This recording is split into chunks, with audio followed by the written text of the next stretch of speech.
দ্রোণাচার্যের গুরুদক্ষিণা একটি আঙুল।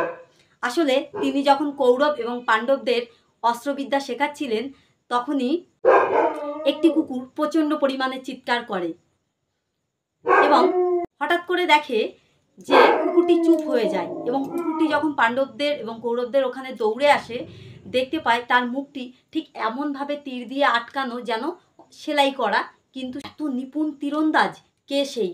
যখন সে কিছু দূর এগিয়ে যায়, হিরণ্যধনুর পুত্র একলব্য তার মূর্তি তৈরি করে সেখানে বসে তীর প্রশিক্ষণ করছে। এটা দেখে দ্রোণাচার্য জিজ্ঞাসা করায় জানতে পারল যে প্রত্যেক দিনই একলব্য প্রশিক্ষণ জঙ্গলের আড়াল থেকে দেখত এবং সে ধীরে ধীরে এইভাবেই দ্রোণাচার্যর মাটির মূর্তি তৈরি করে তার সামনে তাকে সাক্ষী রেখে সেগুলো প্রশিক্ষণ করত। এভাবেই একলব্য তীরন্দাজ হয়ে উঠল।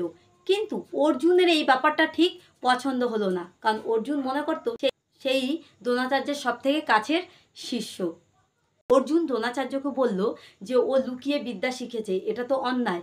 তখন দ্রোণাচার্যের মত না হলেও তিনি একলব্যর কাছ থেকে তার বুড়ো আঙ্গুলটি চেয়ে নিল, আর একলব্য সাত পাঁচ না ভেবেই আঙ্গুলটি গুরুর পায়ে দক্ষিণা হিসেবে দিয়ে দিল।